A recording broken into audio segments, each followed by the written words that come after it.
Hello, everyone. Welcome to another edition of Bare Thoughts. Today's podcast is going to be about circular material thinking on post consumer and bio based materials, where we're going to kind of talk to Sandra and Tim from Hands.On.Matter and their approach. So, Sandra is a techno anthropologist, and Tim is a material and product designer. And together they bring a collective called Hands.On.Matter. This podcast discusses their personal journeys, their perspectives on transitioning to a circular economy, and Hands.On.Matter, a collective that unfolds the potential of novel as well as traditional materials and production techniques as an outset for questioning resource use, consumption, sustainability, and the material culture of our current time. So thank you, Tim. Thank you, Sandra, for joining us on another edition of Bare Thoughts. It's really cool to have you guys here from pretty much across the world to kind of share with us your journey, your kind of experience in circular economy, design thinking. And we just want to kind of share your journeys with all our listeners and everyone who kind of engages with us. So let's just start off by giving a brief introduction about you guys. And we have two of you, so that's even more amazing. Let's start off with Sandra. Can you tell us a little bit about yourself, your journey, and what that's been like? Yeah, hi, I'm Sandra. I live currently in Berlin, but I come from Denmark, where I studied a bachelor in philosophy and business, and I have a master degree in techno-anthropology. And it was during my studies that I came closer to working with circular economy and doing that from an ethnographic perspective. So really looking at users, usability, and thinking circular economy more in networks. Hi, my name is Tim van der Loo. Second part of Hands.On.Matter. I am from the Netherlands and I'm currently also based in Berlin. I am a material and product designer working with post-consumer material, meaning like looking at waste streams and look how I can convert this material into new products. I work mostly with like materials flows in circularity, and my approach tends to be a cross pollination between craft and industry. Yeah, so that's me. Mm-hmm. Okay. And we met then when we started Hands.On.Matter. Wow, great. And it's amazing how people come together to start off such an initiative. So before I kind of move on to asking you a couple of questions about circular economy, sustainability, that kind of stuff, I want to get into a little bit more detail about techno-ethnography. So if you can, Sandra, if you can share with us kind of like a brief on what that really means. And then Tim, I heard that you kind of have some cool projects on the go, like using denim. So maybe like a brief on each of these things. Mm-hmm, for sure. Yep. So techno-anthropology is like a new studies, and the approach comes very much from science and technology studies.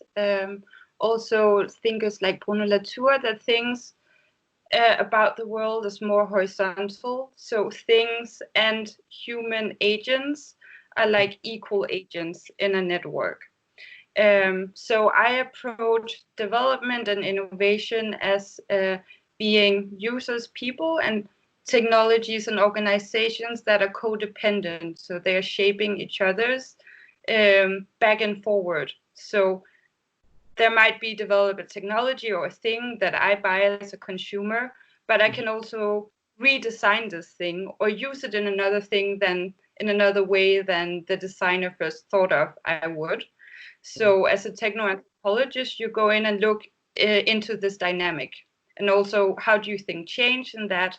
How do you think organization? How do you think usability when it's something that's dynamic and all the time moving? Wow, that is so different and that is so unique. I think it's very inspiring to hear such things because a lot of the times we don't hear such kind of career paths or such kind of studies and things you can get into, which is really inspiring, something that people need to also be aware of. Kind of shifting this to Tim now, you did kind of share with me that you have a couple projects on the go, and one of them seemed interesting using denim, right? So can you give me a little brief on that as well? Yeah, so I've created a project called New Blue, and this is actually my master project. I graduated with that last year, And with the starting point, I used, as I said, like waste as a starting point. And I looked into the fashion industry and figured out that one of the most polluting fashion items in the world is denim or cotton. And that's because it contains a lot of chemicals. It's for dyeing very bad. Growing the cotton requires a lot of water. So I took kind of this jeans as the starting point for a project to change it again into another jeans. So it was a very it's simple approach. So I wanted to really recycle the whole jeans and make a new jeans again.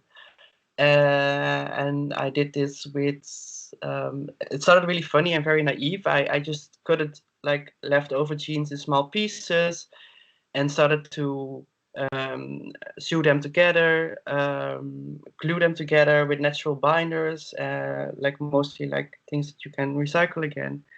And then in the end, I found an industry that could recycle jeans fibers and then change it into kind of a fleece. And this was like 100% recycled fleece that is then embroidered with a kind of grid over it that kind of reinforces the material.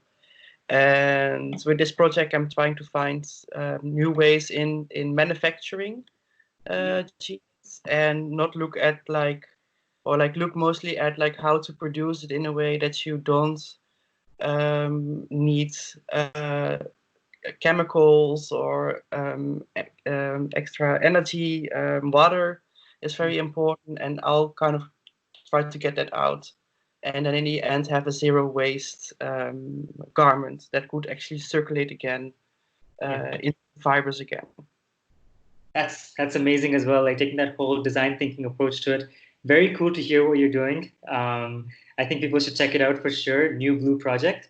So I guess both your things definitely have ties with sustainability. So this is a broad question, but sustainability is also a very broad topic, and it also quite can get kind of daunting for people. So can you guys share like what sustainability kind of means to you guys? Yeah, so for us, sustainability is a way of thinking. So it's very value based. So of course, there's like a design approach and a systemic approach, but for us, it's like, or for me, now I'm talking for myself, it's very based in values. So it's not only about thinking inputs and outputs. It's also about thinking community, how you think learning. For me, learning is not just a performance or an output that you put like two lines under, is a process. And I would like to think this process thinking into building a company, driving and managing an organization, and thinking like the whole network of communities outside that organization and company.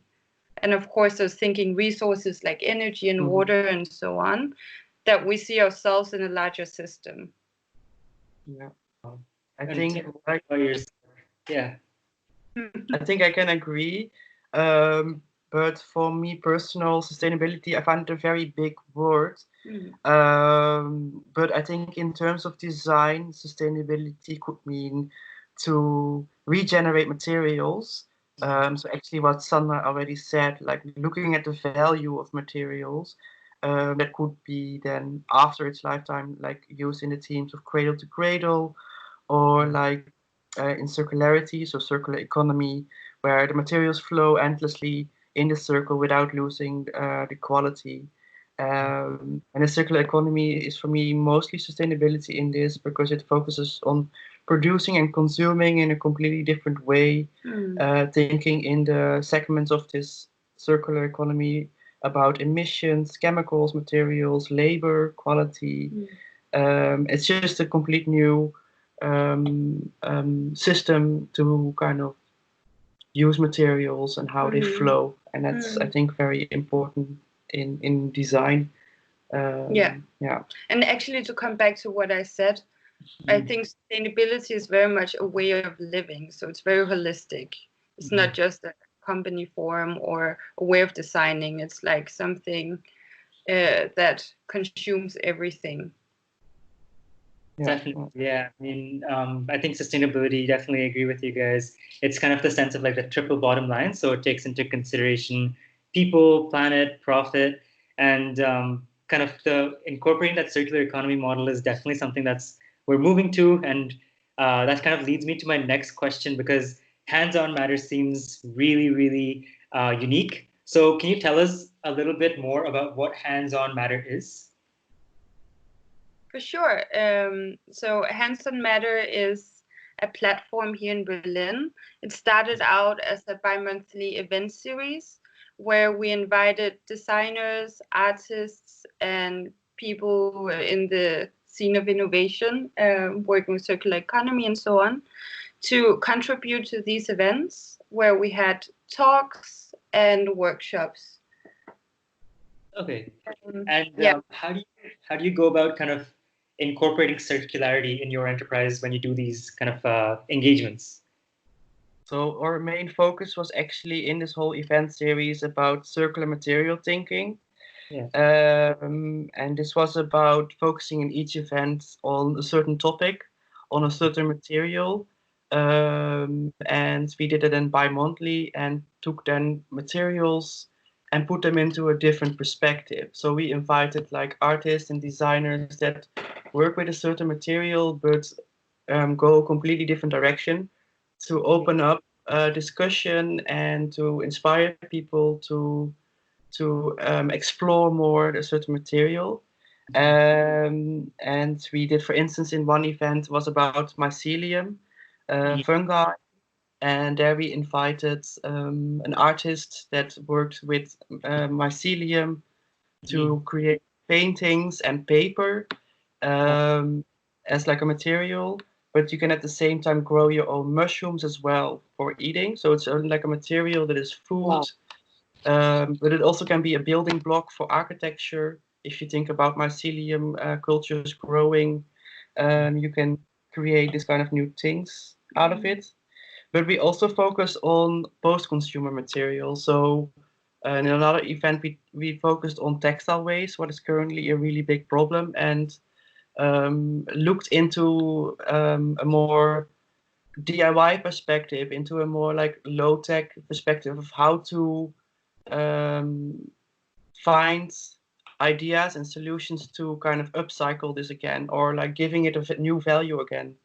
And we do that then like really with like DIY workshops, asking people to kind of like discuss as well like the material or like the item and like see what you can do with it. It was like an intervention, I would say. And now at the moment we're also focusing on collaborative projects, mostly in Berlin, to work also with the community over here. So looking around you in the city, with who can you collaborate, and what kind of materials and resources are actually in the local neighborhood, and kind of re-exploring that again. So for us, it has been like super gaining and really interesting to go into this interdisciplinary scene of art, design, and innovation. And what we have found is that actually in the arts, there's a lot of request for someone who's working with materials from a more sustainable perspective and also circular perspective. So we are like engaging in new collaborative works, thinking about circular material thinking, which is like super interesting. And there are like so many doors to open in this way. Sure, for sure. Yeah. And go on.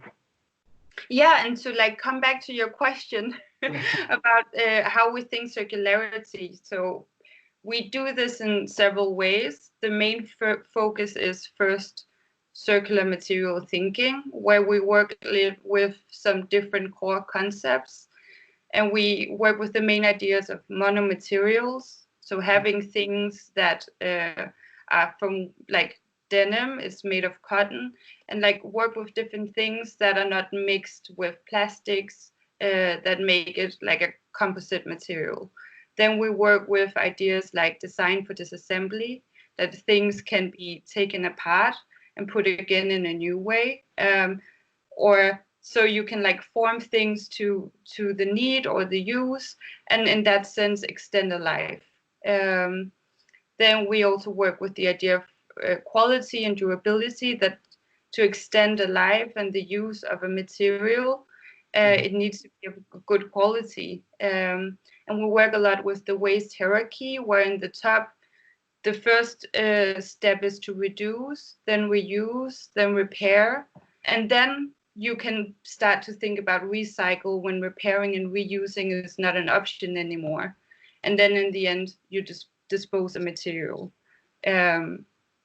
So this is like the micro level of how we work with circularity and circular material thinking. And we also work with it on a more macro level. So we look into flows and a larger perspective of how materials circulate in consumption, production, and in our society, which also means looking into value chains. And then there's also like a layer of sociality and community building, and open source, that these ideas, design and thinking of materials, needs to be open to all, which is also super important in our events and everything that we facilitate, that we want everyone to be welcome and invited. It doesn't matter if you know anything about circular economy or not. Everyone has something valuable to bring in, and most important of all, to disperse this thinking and get new inputs is like so important. So also the recipes and stuff that we have created is something that is open for everyone to use. That's awesome. And just out of curiosity, do you want to share maybe a recipe or something on this over this podcast here?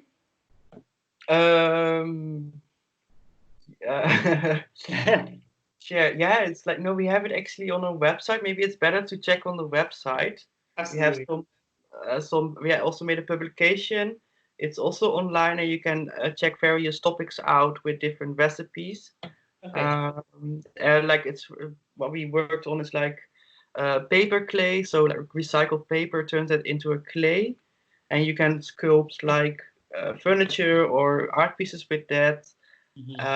We also did a special weaving technique to weave with like t-shirts, so you can like reuse t-shirts that you don't use anymore into yarn, and then weave different kinds of squares and patterns. And what else? But it's amazing like how you can make bioplast at home very easily. You need like a cooking plate, a pot, vinegar, some starch, cornstarch or something. Cornstarch, glycerin, and then you can put like different structures into it. Like we have made recipes with paper, where it's like Tim's original project from his studies. And you can actually, this is a super durable material that you can use as a binder. So you can source waste products, for example, from the street or from your working place, or things that are broken in your home, and you can put them back together with this bioplast, which is absorbable again, and you can actually use it over and over. But you can also use it to like make different structures, like pots, or you know, it's something that is just started to be explored. So we would really invite people to give it a look, and maybe also in these quarantine times, it would be something fun to play with. Definitely. I mean, people being locked in as well. I mean, under lockdown, we found a lot of DIYs really kind of coming into light and being like an interactive and community building piece. So really cool, again, what you guys are doing. One part that I did want to kind of ask you a question on is the collaborations and the community side of things, because we talked about the design, we talked about the amazing innovations, but you do many collaborations. So would you mind telling us a little bit about the kind of communities and the people you work with, and also maybe some of the the exhibitions that you are kind of working on?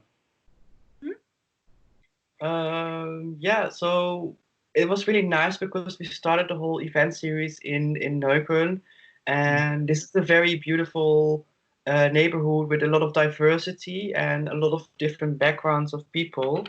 And from that, we got quite nice networks with different designers and artists, also with different people from schools and other institutes. There's a lot of like cultural and art institutes in Berlin that work with like a very, I would say, radical and activistic approach into circularity and sustainability. And at the moment, we are working on a project about the topics community and labor in care economy. So not thinking about like the produce thing, but more about the whole process around producing something. So we're looking into craftsmanship, looking in Berlin, like are there still craftsmen over for certain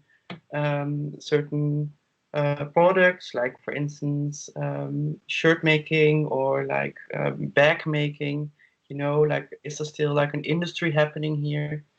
Another project is that we really focus on a certain area, and in this area we look into what's growing there and what is like waste there, and how can we turn that into something new, or even maybe into something that was there 100 years before, and how can we change that into something contemporary. So we really like to kind of look into this area and look what's around there and try to kind of be inventive with the tools and resources that are at that certain place, I think. So what is amazing about being in Berlin and doing this in Berlin is there's a very strong bottom-up culture. So people are very autonomous and very active in taking initiative, taking community initiatives, but also when you look in the different scenes that we are working in, there's a lot of artists in Berlin, there's a lot of designers in Berlin, and the startup scene in Berlin is also quite big. Maybe not particularly in a circular economy, but in general, there is like this entrepreneurship anyway, because people are creating their own professional paths here. It's not something that is just given. So building network and taking initiative and inviting people to something you're curating or finding funding for is like a huge thing here. And we're kind of just being absorbed in that, which is amazing, because it really gives you freedom of also having a different practice that's not only based on creating profits, but also based on thinking and creating value in terms of network and communication and communicating certain topics. And as we said, there is like a lot of hunger for learning more about circular economy here. Mm-hmm. Thank you. And that actually transitions very well into my next question. There's like a growing scene of startups, growing scene of entrepreneurship, but also there's a growing scene, I think, that we need to kind of look at is entrepreneurship. So people within an organization who are being innovative and trying to make changes in that organization. So what is kind of, from each of you, I guess, what is one piece of advice you would give to other aspiring eco-entrepreneurs or entrepreneurs who are working for organizations currently? Mm-hmm. Yeah, it's like a super good question, and also made us think about what we would tell ourselves, would we have told ourselves 10 years ago.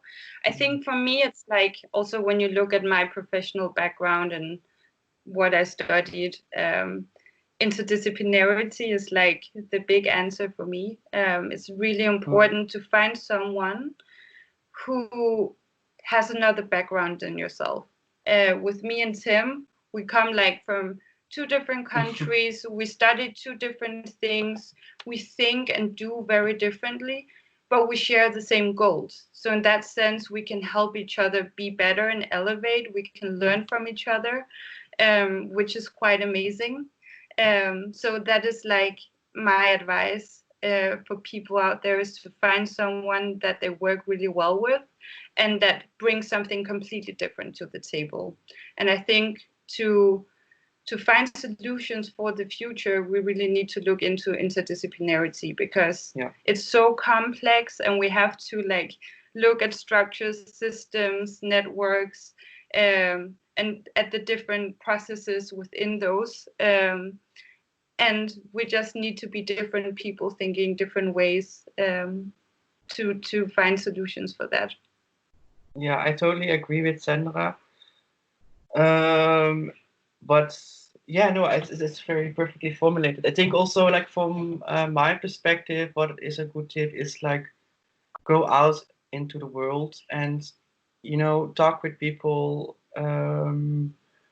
Try to go outside and look around you what's happening, because I think you can gain a lot of very interesting information about structures and how people think and what they want, and this gives also very exciting outputs, I think. And with design as well and circularity, it's the biggest tip I would give. It's trial and error.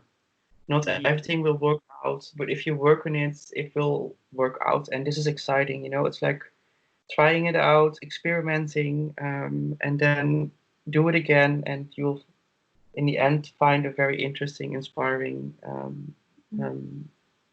thing that comes out. I think that's very important as well. Yeah, I also think that Tim said something really cute yesterday about, like, it's so important to go to the streets and just see what there is. What can you source in your local neighborhood and in your area? Is there something at home or in your common yard or whatever that you can reuse and actually upcycle, and in that sense also create some awareness about these things, like how we consume, how much waste we create on a daily basis. It's insane. Definitely. I mean, that's such great advice. And being in the zero waste space, we also kind of see the same thing, so much waste being generated. And but we do see a lot of kind of like awareness being happening and a lot of people getting involved. Is that kind of similar to what you guys are seeing there? Yeah, for sure. I think Berlin is also a funny place because there is like a culture of putting things as verschenken, as gifts on the street. So it's actually super normal that people look into bags and boxes that's left on the street, and you kind of just like directly donate to your neighbors or in your neighborhood clothes, old toys, all kinds of stuff that you don't use anymore. And I think there are some things like children toys, that's how long a lifespan do they have, and here there is like a direct passing on of these things, which is super great. Wow. Yeah, I think so too. Yeah, that's very nice. There's a nice structure here in Berlin. I think it's like what we already said before. It's like a very radical and aware city. Like, people are very aware of the situation, of the urban structure, and like the conflicts, but also the solutions. And people really, or what I find is that people really participate, and they go out on the street and protest. And there's a lot of like knowledge exchange happening in the city. That makes it a very vibrant and exciting city to work in. Yeah, you really get the feeling that we're all in this together, and we also all share a common interest in changing the world, the city, the way we live to the better. So yeah, it's very positive.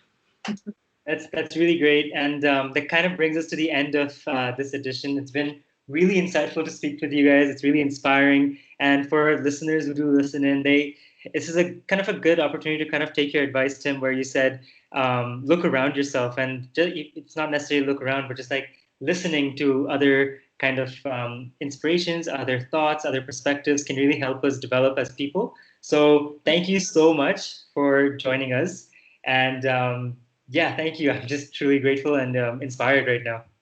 Thank you too. Thank you so much, Mehul, for inviting us. This has been so much fun. Yeah, thank you a lot. Absolutely. Thank you.